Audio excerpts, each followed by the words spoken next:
Bismillahirrahmanirrahim. Alhamdulillahi alamin.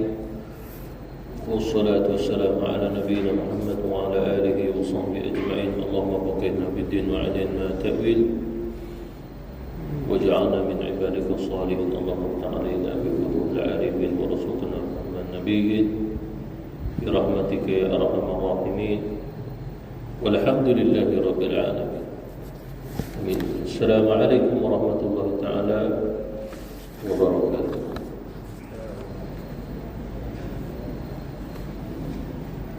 Muka surat 293 ada tajuk ilmu, ya. Mengetahui salah satu sifat zatiyah, itulah sifat zat pada Allah Subhanahu wa taala, itulah mengetahui. Ulama akidah Ahlussunnah wal Jamaah menyatakan ilmu Allah Subhanahu wa taala tidak ada perubahan. Itu yang muktamad. Walaupun ada di antara sebahagian kecil ulama-ulama menyatakan pada sifat ilmu Allah Subhanahu wa taala wujud perubahan. Tapi sebagai ulama menjawab kembali, maksudnya perubahan adalah kembali balik kepada makhluk yang dicipta. Seperti mana dalam masa itu adanya zaman, adanya abad, adanya kurun, itu kan berubah. Hidup, mati, mati, hidup, dunia, akhirat. Jadi yang dimaksudkan berubah itu ilmu Allah Subhanahu wa taala pada zat hakikat tidak berubah. Tetapi ilmu yang Allah Subhanahu wa taala berikan kepada makhluk itu adanya perubahan. Itu yang perlu kita pegang, bahawasanya ilmu Allah Subhanahu wa taala mustahil berubah. Apa maksud berubah? Satu ketika Allah Subhanahu wa taala menetapkan ia, satu ketika Allah Subhanahu wa taala menetapkan tidak.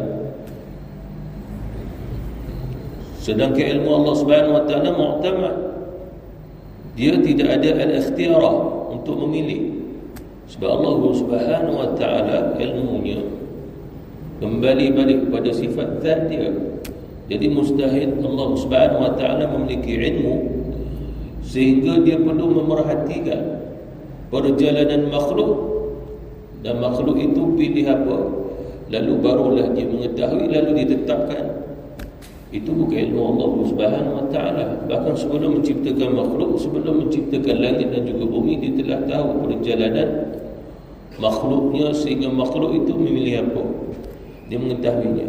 Bukan setelah makhluk memilih barulah Allah Subhanahu wa taala menetapkan melalui apa yang dipilih oleh makhluk itu. Jadi sebab Allah Subhanahu wa taala memiliki ilmu kembali balik pada sifat zatnya Allah Subhanahu wa taala, yang mana pada azalinya ilmu Allah tidak berubah, walaupun alam ini berubah dan ada putarannya. Sebagai ulama akidah Ahlussunnah wal Jamaah menyatakan alam yang dicipta oleh Allah ada alam luar, ada alam dalam. Sehingga ada alam yang tidak beredar, tidak berputar sejak mula Allah Subhanahu wa taala cipta dia. Tapi ada juga alam yang berpusing, yang berputar. Seperti mana angkasa lepas dia tidak melalui pergerakan, tapi bulan, bintang, matahari ada pergerakan. Tapi semua berada dalam alam semesta ini. Itu juga yang yang disebutkan oleh ulama-ulama kita. Jadi maha mengetahuinya Allah Subhanahu wa taala, dia yang mengetahui segala yang diketahui. Dia yang mengetahui segala yang diketahui. Maksudnya di sini mustahil makhluk ini mengetahui sesuatu yang Allah Subhanahu wa taala tidak mengetahuinya. Sangat mustahil. Perbahasan yang besar di antara ulama akidah adalah berkaitan dengan kekufuran, kesyirikan. Soalannya, adakah Allah Subhanahu wa taala yang menciptakan kesyirikan, kekufuran? Allah Subhanahu wa ta'ala tidak menciptakannya. Cuma Allah Subhanahu wa ta'ala menghendaki dia berlaku. Maknanya ada makhluk yang Allah Subhanahu wa ta'ala cipta, dia boleh juga berkehendak dengan satu kehendak dengan izin Allah berlaku. Ada juga makhluk yang berkehendak tetapi kehendaknya tidak berlaku. Kerana Allah Subhanahu wa ta'ala bagi makhluk itu berkehendak, tapi ada kehendak yang berlaku, ada kehendak yang tidak berlaku. Seperti mana iblis la'natullah, dia ada kehendak, kehendaknya adalah mensyirikkan, mengkafirkan anak-anak Adam dengan cara dia mengasaskan kesyirikan. Allah Subhanahu wa ta'ala menciptakan iblis, juga menciptakan kehendak iblis berlaku. Tetapi apabila dia berlaku, kata ulama, tidak dinisbahkan kesyirikan, kekafiran kepada Allah, tapi dinisbahkan kepada iblis la'natullah. Itu yang perlu kita ketahui. Mana Allah Subhanahu wa ta'ala mencipta makhluk yang berkehendak berlaku atas izin Allah, akan tetapi tidak dinisbah kepada Allah. Itu yang dijawab oleh ulama akidah Ahlussunnah wal Jamaah. Bila seseorang memilih kekafiran, lalu ulama menyatakan nisbah kepada diri yang memilihnya. Tetapi apabila hamba itu memilihnya kebaikan, dinisbah kepada Allah Subhanahu wa ta'ala yang memberi taufik, yang memberi hidayah kepada dia. Itu di sudut akidah. Mana kebaikan kita, ibadah kita nisbah kepada Allah. Tapi kalau sekiranya berlaku kejahatan, kekufuran, maka dinisbahkan perilaku yang melakukannya. Itu di sudut akidah Ahlussunnah wal Jamaah, yang meliputi dengan apa yang berlaku dari segala lapisan bumi sampai kepada langit yang tinggi. Maknanya seluruhnya atas ilmu Allah. Dan ilmu Allah Subhanahu wa ta'ala itu tidak berlangsung, tidak berlaku dalam zaman. Itu yang perlu kita ketahui. Sebab ilmu Allah Subhanahu wa ta'ala atas sifat zat. Jadi zat Allah Subhanahu wa ta'ala mustahil berada di dalam zaman, berada dalam alam semesta. Lalu bagaimana kita nak memahami Allah Subhanahu wa ta'ala Maha mengetahui pada zat, kewujudan zat, dan bukannya sifatnya ilmu Allah Subhanahu wa ta'ala berpindah. Itu mustahil di sudut akidah Ahlussunnah wal Jamaah. Seperti mana ulama memperhalusi tentang firman Allah Subhanahu wa ta'ala, wa kallama Allah Musa taklima. Allah Subhanahu wa ta'ala berbicara dengan Nabi Allah Musa taklima, secara langsung perbicaraan.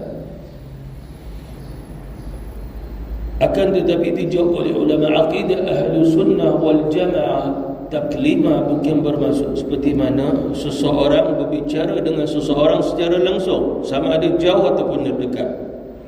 Dia berbicara dengan telefon, walaupun beribu batu, tapi secara langsung. Seseorang yang berbicara dengan seseorang di hadapannya secara langsung. Tapi wa kallama Allah Musa taklima, bukan dikaitkan Allah berbicara dengan Nabi Musa. Maksud secara langsung di sini adalah seperti mananya sifat contoh yang saya berikan tadi.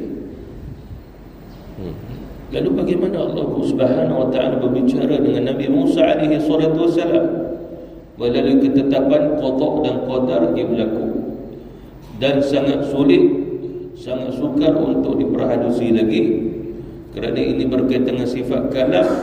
Sifat kalamullah adalah sifat zat, dan semua ulama kita muktamad mustahil Allah Subhanahu wa ta'ala berbicara melalui bahasa, kalimah, huruf, suara. Mustahil. Dan suara, kalimah, huruf berada dalam masa, berada dalam keadaan situasi, zaman, waktu. Jadi macam mana kita nak memahami wa kallama Allah Musa taklima? Seperti mana Allah Subhanahu wa ta'ala menciptakan matahari, bulan, ketetapannya adalah akan berlaku di pusingan tu. Maka jadilah malam, maka jadilah siang. Jadi wa kallama Allah Musa taklima, melalui sesuatu yang telah ditetapkan oleh Allah Subhanahu wa taala, sehingga Nabi Musa alaihi wasallam berbicara dengan Allah Subhanahu wa taala secara langsung, di mana Allah mengenaki berbicara dengannya secara langsung juga. Tetapi Allah berbicara dengan Nabi Musa tidak ditakwilkan, tidak dikaifiatkan. Nabi Musa alaihi salatu wassalam berbicara dengan Allah Subhanahu wa taala ada kaifiatnya. Gitu, dia sudah akidah. Seperti mana contoh, Allah Subhanahu wa taala dia melihat hamba-hambanya seluruhnya. Itu Al-Basir, Maha melihat, As-Sami', Maha mendengar. Tapi adakah Allah Subhanahu wa taala itu mendengar, dia melihat dalam keadaan dalam masa? Tidak. Lalu bagaimana Allah Subhanahu wa taala melihatnya? Sebelum Allah Subhanahu wa taala menciptakan langit dan juga bumi, maqadir itu berlaku. Ketetapan Allah Subhanahu wa taala berlaku di mana dia telah melihatnya, perjalanan alam ini, makhluknya, dengan sekali dia lihat, dengan sekali dia dengar. Selesai. Bagaimana kita nak buat satu contoh? Contohnya sesuatu yang telah berlaku boleh, yang akan berlaku tak boleh lah, sebab kita tidak ada rakaman yang akan berlaku. Mana ada orang rakam bola sepak yang telah berlaku? Rakaman bola sepak yang telah berlaku ada. Lalu bagaimana kita melihatnya? Contohnya begitu. Contoh, pada warna World Cup malam semalam ada orang rakam. Tengok rakaman tu, dia berlaku, telah berlaku. Allah Subhanahu wa taala dia melihat apa yang telah berlaku itu sekali dia lihat. Lalu itu semua berada atas ilmu dia. Dia tidak memerlukan masa untuk mengetahui esok hari, lagi sebulan, lagi setahun, bahkan sampai hari kiamat. Itu semua atas perancangan Allah, takdir Allah, dan tidak akan lari daripada takdir tersebut ataupun berubah. Firman Allah Subhanahu wa taala, "Ma yubaddalul qawlu ladayya." Aku tidak akan ubah lagi dengan apa yang telah aku tetapkan. Tak berubah. Ma'ana bidhallamin lil 'abid. Begitu juga Allah, aku tidak menzalimi hamba-hambaku. Maknanya Allah Subhanahu wa taala tidak pernah menzalimi hamba-hambanya walaupun sebesar zarah sekalipun. Dia berkata demikian. Oleh kerana itu Allah Subhanahu wa taala tidak ada sifat zalim. Dia tidak ada. Jadi itu yang perlu kita faham di sini, bahawasanya ilmu Allah Subhanahu wa taala itu merangkumi keseluruhannya alam. Mustahil ada sesuatu yang berlaku tanpa ilmu Allah. Seperti mana contoh Iblis kufur kepada Allah, aba wastakbara wa kana minal kafirin. Adakah Allah Subhanahu wa taala tidak pernah mengetahui bahawasanya Iblis akan jadi kafir? Tidak. Allah Subhanahu wa taala mengetahui Iblis akan jadi kafir. Di sisi Allah, Iblis tahu dia akan memilih kekafiran? Dia tidak tahu, tapi akhirnya dia memilih kerana dia mukallaf yang boleh memilih. Para malaikat, dia mustahil dia dapat memilih kekufuran sebab dia bukan mukallaf. Mukallaf ni manusia dan jin saja. Itu pasal manusia dan jin dapat masuk syurga, dapat masuk neraka. Manusia dan jin boleh buat pilihan. Malaikat tidak ada pilihan. Dia terus, Allah Subhanahu wa taala kata tasbih, dia tasbih. Dia tidak ada kelelahan, dia tidak ada penat, dia tidak ada tidur. Itu para malaikat Allah Subhanahu wa taala.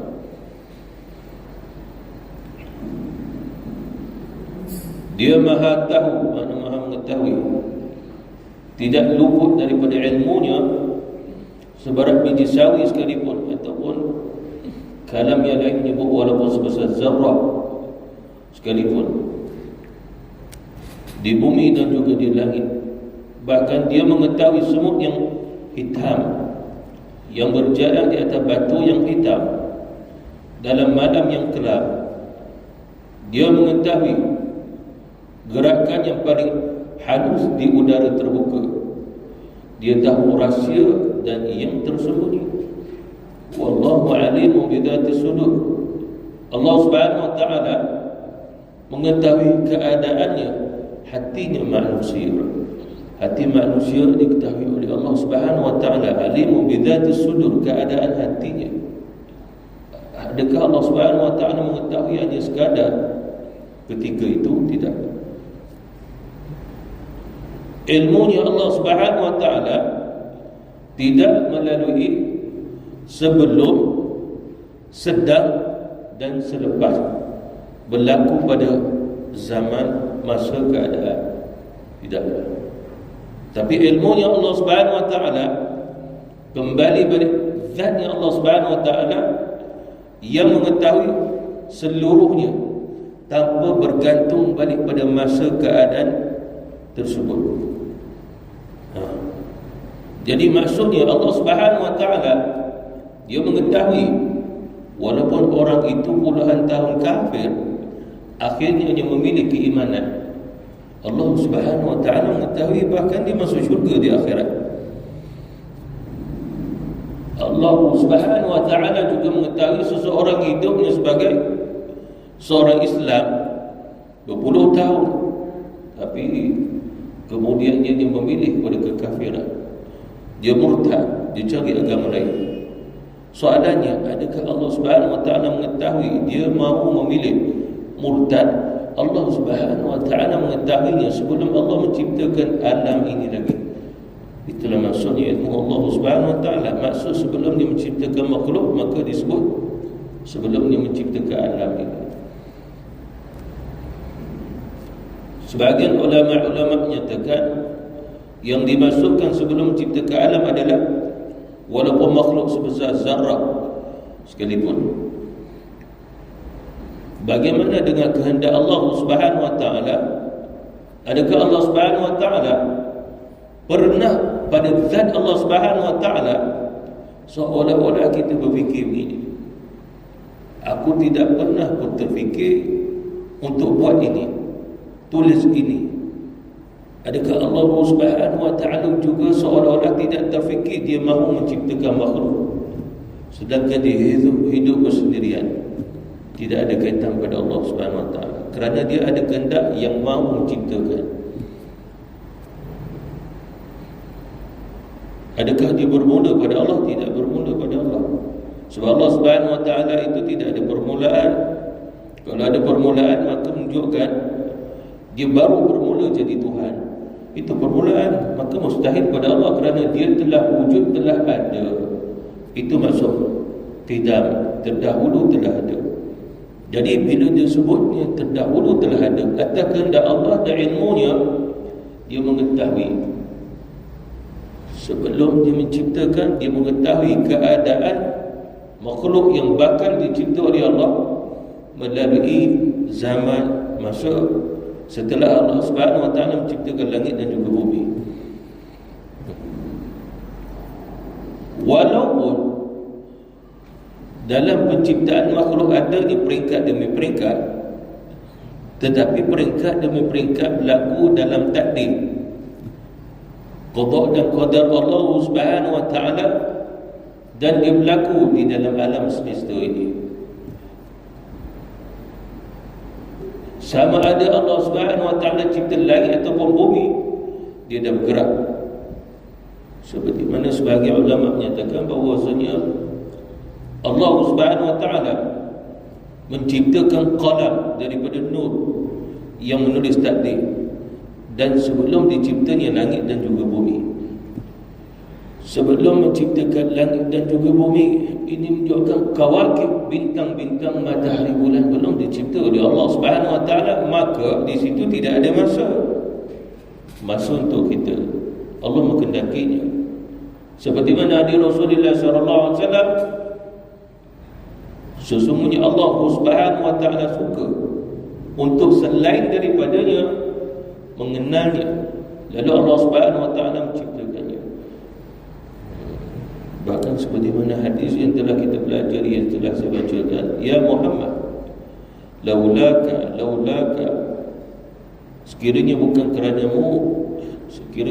kerana-Mu, maka aku tidak menciptakan langit dan juga bumi. Bahkan dalam ayat yang lain, dalam hadis yang lain, al-khalaiq, seluruh makhluk di atas alam ini. Maknanya menunjukkan dalam syarah hadis ulama-ulama kita, yang pertama yang Allah cipta adalah kehendak Allah menciptakan Nabi Muhammad terlebih dahulu atas ilmunya. Dalam tasawuf lebih memilih itu, seperti mana dalam Sirrul Asrar Syekh Abdul Qadir Al-Jani nyatakan makhluk yang pertama yang dicipta oleh Allah adalah nur Nabi Muhammad SAW. Setelah itu daripada nur tersebut diciptakan makhluk yang lain berasal pada nur Nabi Muhammad. Itu hadisnya terdapat dalam hadis Jabir, sahabat Rasulullah sallallahu alaihi wasallam. Atas ilmu Allah Subhanahu wa taala, dia mengendaki berlaku, dia menciptakan. Dan Allah Subhanahu wa taala menciptakan.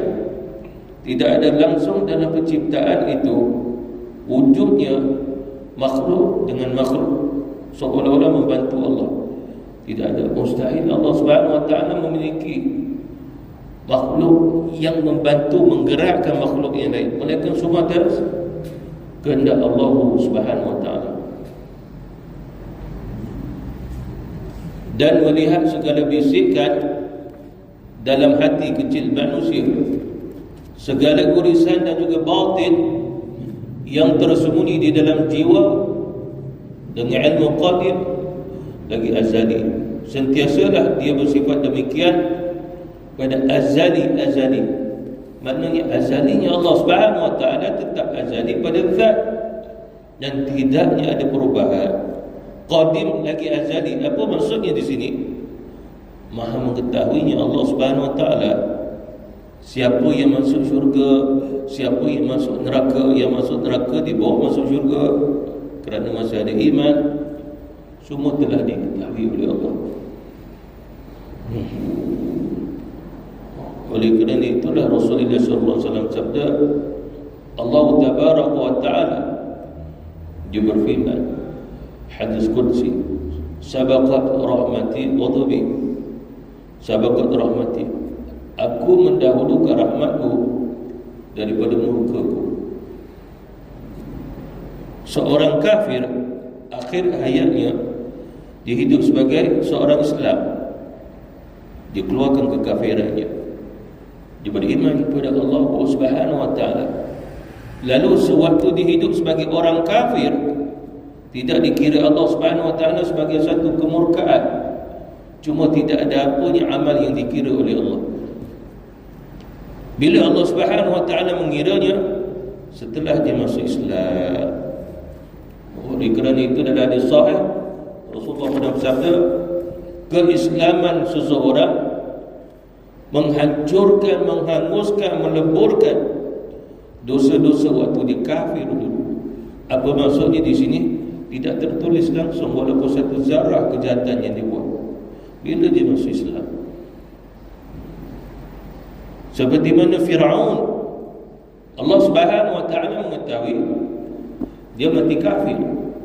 Kalau begitu, mengapa Allah Subhanahu wa taala perintah Nabi Musa pergi berdakwah kepada Firaun, sedangkan Allah Subhanahu wa taala mengetahui dia mati kafir? Seperti mana Allah Subhanahu wa taala dengan ilmunya dia boleh bagi tahu kepada Musa, ya Musa, tinggalkan dakwah kamu kepada Firaun kerana aku tahu dia mati kafir. Akan ditanya soalan begitu, mengapa Allah Subhanahu wa taala sedangkan dia telah mengetahui Firaun mati kafir, lalu mengapa lagi mahukan dakwah Islam sampai kepada Firaun? Jawapannya tidak lain kerana haknya Allah Subhanahu wa taala kepada hamba-hambanya untuk memberitahu Allah Tuhan, agar di akhirat ini manusia-manusia yang kufur tadi tidak beralasan, ya Allah, bagaimana aku mahu mengenalmu, menyembahmu, sedangkan tidak ada siapa yang memberitahu kepada aku. Maka mereka tidak akan beralasan demikian kerana telah sampainya bukti Nabi Rasul kepada mereka. Itu ayat Quran.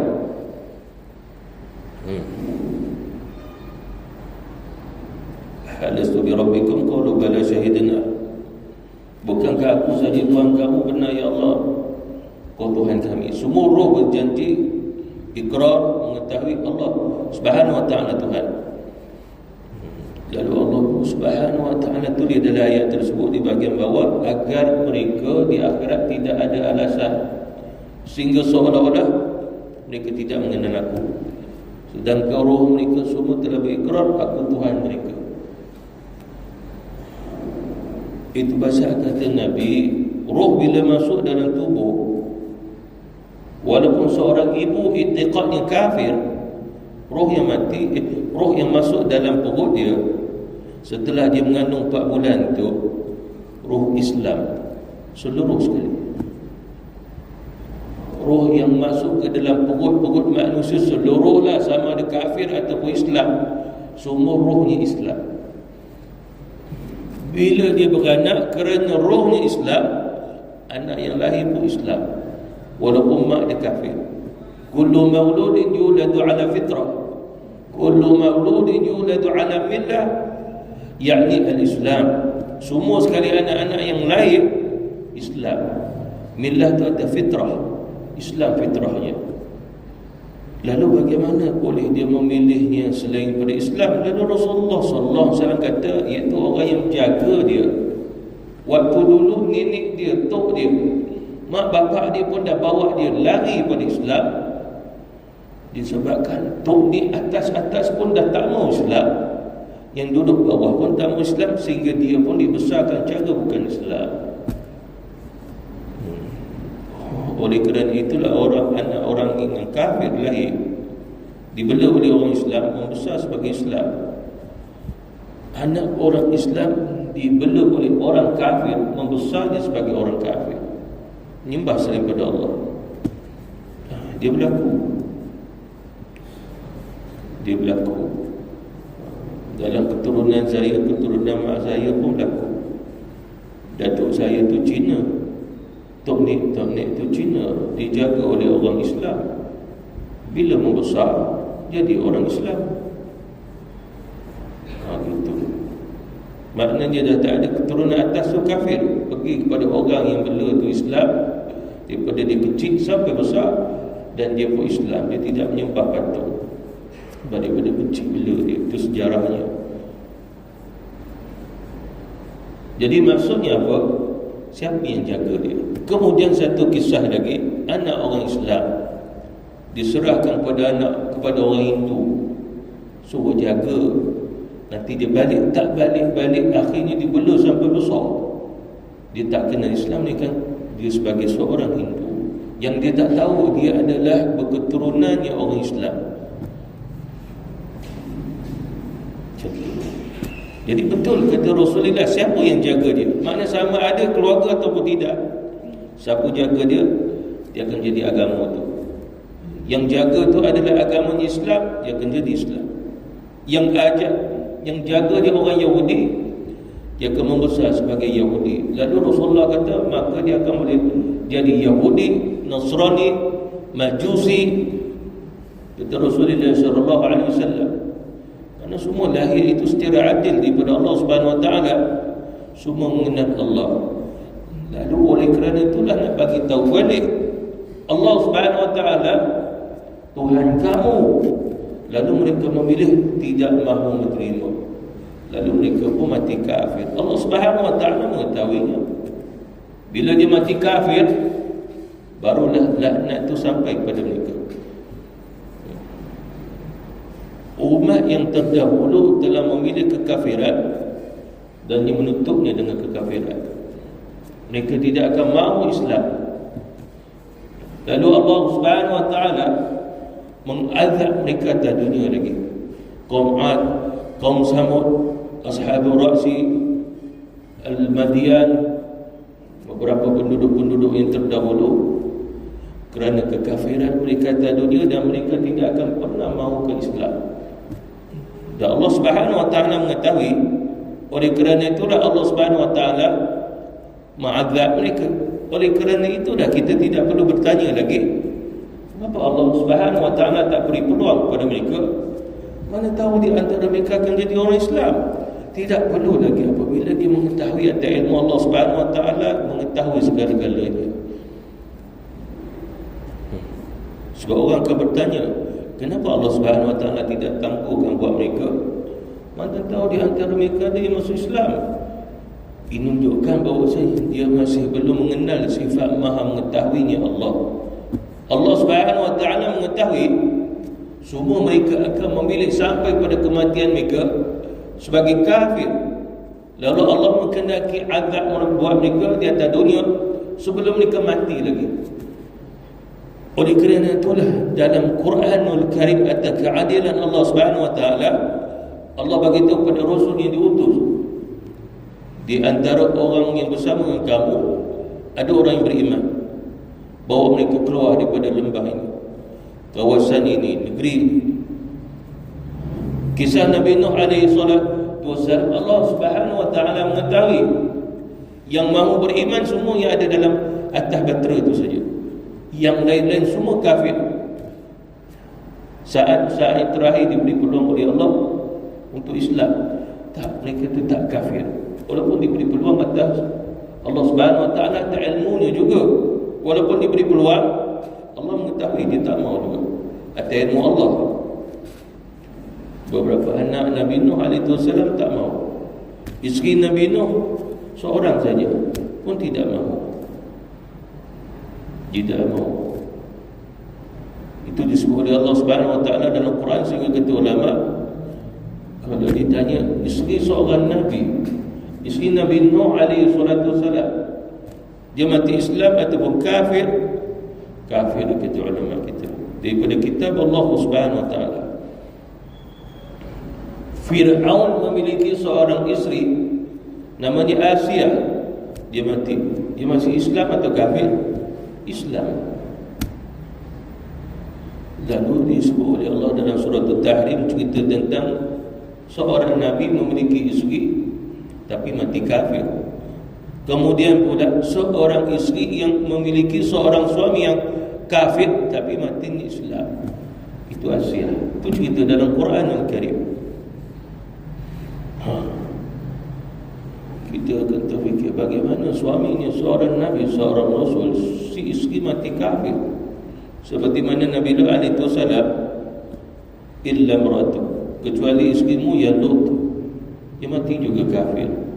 Nabi Lut alaihissalam seorang Nabi, seorang Rasul, isteri dia mati kafir. Itu juga disebut oleh Allah Subhanahu Wa Taala dalam Quran. Mengapa? Apa dalil dia mati kafir? Sebab dia termasuk mereka yang dibinasakan oleh Allah. Sebab orang yang tak dibinasakan oleh Allah kerana keimanan, ya Allah Subhanahu Wa Taala binasakan kerana kekafiran. Soalannya, mengapa Allah Subhanahu Wa Taala tidak beri tangguh? Tidak. Atas ilmu Allah, Allah Subhanahu Wa Taala menghendaki atas ilmunya, tak, mereka memang memilih kekafiran sampai pada kematian mereka. Barulah Allah Subhanahu Wa Taala membinasakan mereka atas dunia. Oleh kerana itu, apabila kita memahami ilmunya Allah, kita tidak akan pernah bertanya lagi tentang mengapa Allah, mengapa Allah, mengapa Allah. Seolah-olah macam ada sesuatu yang Allah Subhanahu Wa Taala tidak mengetahuinya. Kadang-kadang bila sebut mengapa, itu protes. Macam kita dah lah naik menteri, kenapa dia buat macam tu? Oh, contoh, sebab kita protes. Sepatutnya buat macam mana? Buat macam ni lah, buat macam ni lah, buat macam ni pun betul. Contoh, itu tidak ada masalah sebab dia makhluk. Tapi bila manusia protes Allah, kenapa Allah, kenapa Allah, kenapa Allah, makna menunjukkan mesti dia tertinggal untuk belajar. Seperti mana kita belajar? Dia tak belajar akidah Ahlussunnah wal Jamaah, dia belajar kitab-kitab lain ke, URTV ke, Mangga ke, dia tak jumpa. Kakak-kakak dulu pun baca tu, saya tahu.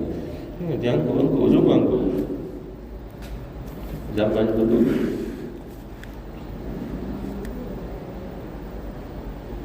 Tidaklah ilmunya dengan pengetahuan yang membaru. Apa maksudnya di sini? Mustahil Allah Subhanahu Wa Taala dalam ilmunya ada lagi yang baru. Sebab ilmu Allah Subhanahu Wa Taala sifat pada zat, sempurna pada zat, ilmunya sempurna, maka mustahil ada yang baharu. Apa maksud yang baharu ini? Baru saja Allah Subhanahu Wa Taala tetapkan.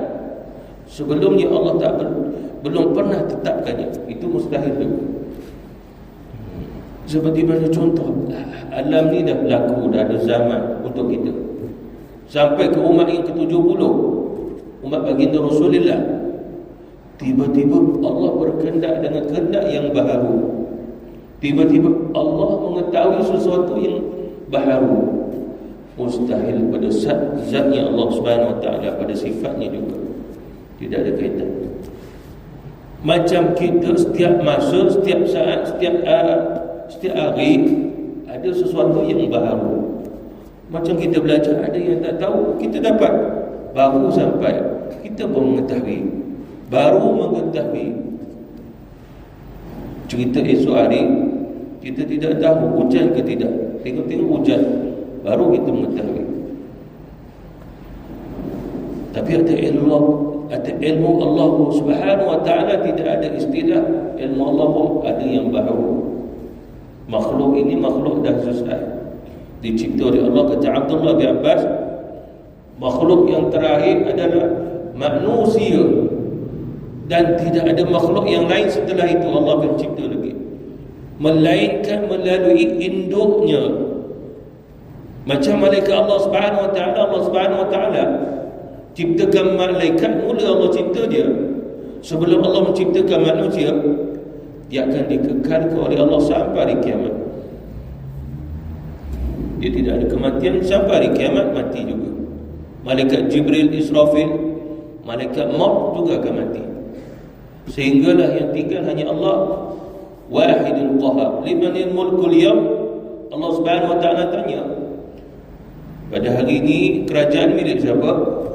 Lillahil Wahidil Qahar. Hanya milik Allah Subhanahu Wa Taala. Allah yang tanya, Allah yang jawab, disebabkan semua makhluk telah mati pada ketika itu. Dan Allah Subhanahu Wa Taala pun dengan kuasanya Allah Subhanahu Wa Taala kata, hiduplah Israfil, bangun, hidup dia terus. Tetapi bukanlah kalam Allah Subhanahu Wa Taala itu juga baru berlaku, tapi itu semua berlaku atas ketetapan Allah Subhanahu Wa Taala. Sebab Allah tidak berada di dunia, Allah tidak berada di akhirat. Lalu apa yang berlaku? Ketetapan Allah dunia dan juga akhirat. Jadi begitu. Kalau kita nak buat satu contoh yang agar kita dapat faham, seperti mana kita setting sesuatu alam, itu paling mudahlah cara kita nak buat contoh. Jam loceng kita positif pukul 5, sampai pukul 5 dia pun bunyi, selesai. Itu kita di highway Dash Ingo, dekat Dash Ingo kad kita tu ada RM30, kat situ dia nak RM5. Bila ada duit dia naik, tak ada duit ni tak mau naik dia. Kalau tak cukup, mengapa? Kita telah setting kat situ. Kita naik lift. Semalam saya pergi hospital Selayang, ada beberapa lift lah, dia dah setting siap. Kita nak pergi tingkat 10, setiap tingkat dia berhenti walaupun tak ada orang. Rupanya orang tu dah setting, dia akan berhenti juga setiap tingkat. Lalu digalakkan orang jangan, lalu dianjurkanlah janganlah pergi malam-malam, tengah malam, sebab dia buka dia sendiri, tak ada orang. Kita tak perasan bukanya ada orang yang kita tak nampak dengan mata masuk dalam lift. Memang kita tanya situ kenapa dia berhenti, kita ke 10, setiap tingkat dia nak buka. Dia kata memang dah setting. Lambat jadinya, bukan ada orang tingkat 2, 3 tu, kita nak pergi 10, teruslah pergi 10. Tak ada orang, dia kata dah setting.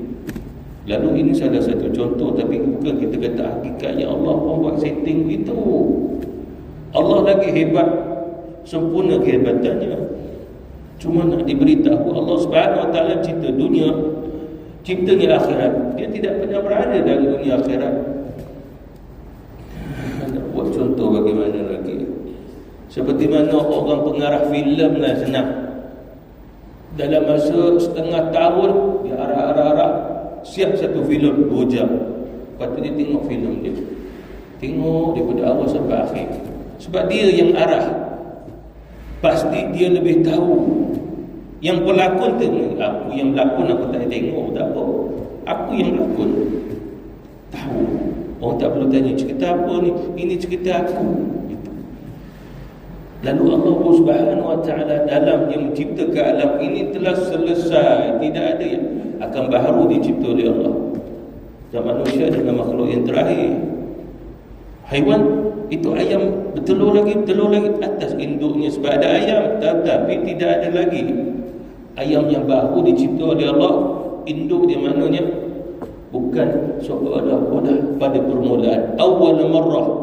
Tidak ada. Semua kembali balik pada induk. Adakah manusia yang tiba-tiba seperti mana Adam? Tidak ada. Semua melalui induknya juga.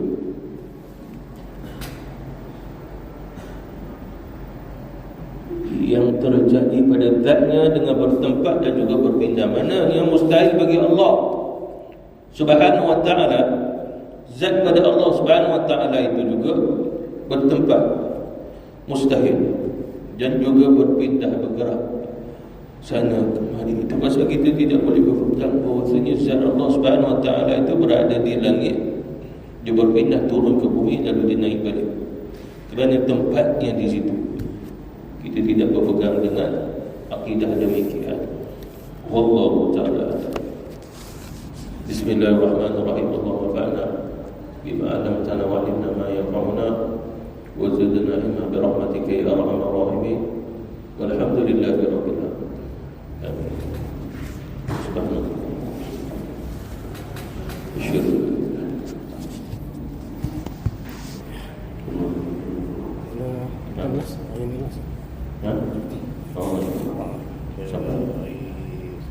Kamis, hari Rabu tak ada. Cuti sampai hari 2 tahun. Oh, gitu. Oh, sama budak sekolah. Banyak orang nak pergi Ya ni. melancong balik. Oh, balik pergi umrah ramai.